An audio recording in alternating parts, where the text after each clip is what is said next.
Mount Banahaw, matatagpuan sa lalawigan ng Quezon. Ito ay sagradong bundok. Dinadayo ng mga taga-ibang lugar at ng mga deboto o mananampalataya. Bukod dito, mayroon din silang sikat na pagkain na doon mo lang matitikman. Tinatawag nila itong pansit habhab na nilalagyan ng suka habang kinakain. At hindi rin pahuhuli ang mga magagandang tanawin na pwedeng makita dito.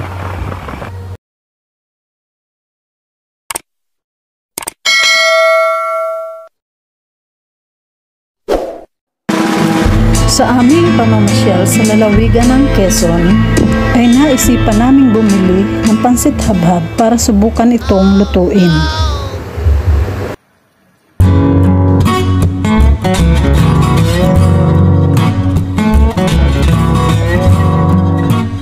Ito ay may kakaibang lasa na hindi mo malalasahan sa ibang noodles.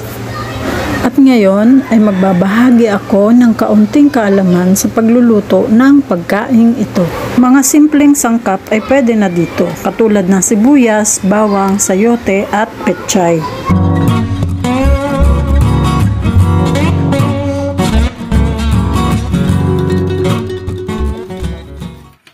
Tayo na at mag-umpisa na tayong magluto.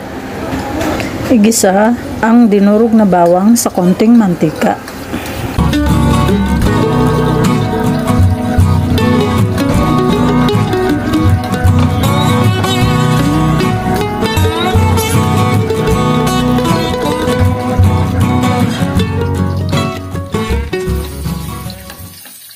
Ilagay ang hiniwa na sibuyas.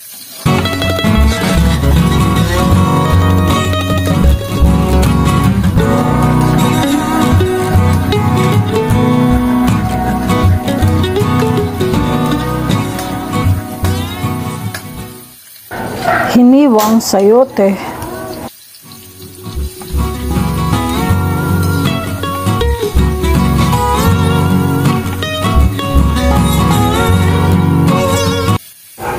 Mga 2 sandok na soy sauce ang inilagay ko.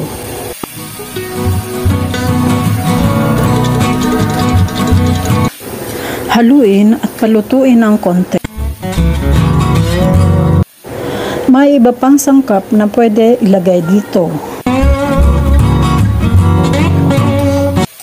Katulad na lang ng karning manok at baboy. Sapagkat ito lang ang available at mura, ay mga gulay na lang ang inilagay ko. Bagay din naman ang mga gulay dito.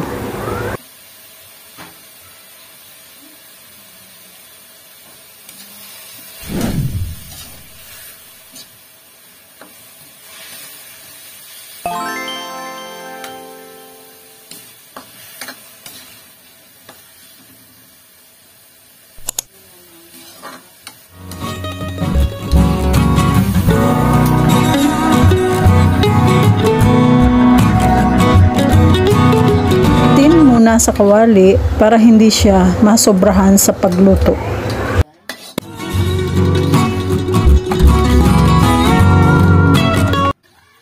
Tapos, lagyan ng tubig, mga 1 litro.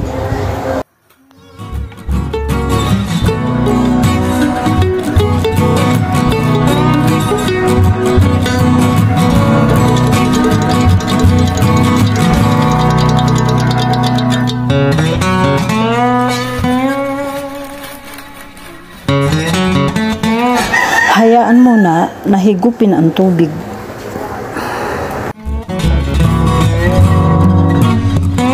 Saka ilagay ang tinanggal na sayote kanina.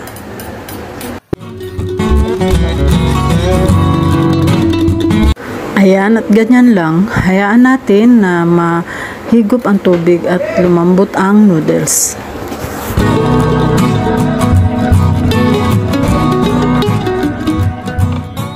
Lagyan din ng chicken cubes kung gusto nyo lang.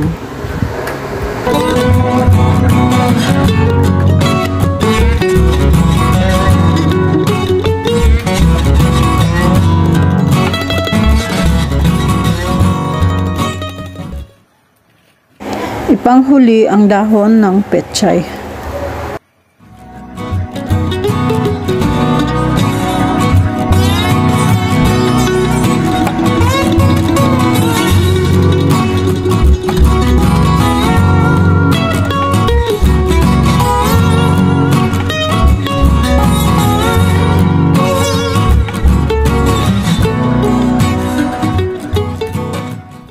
Maglagay din ng kenchay ayon din sa gusto ninyo.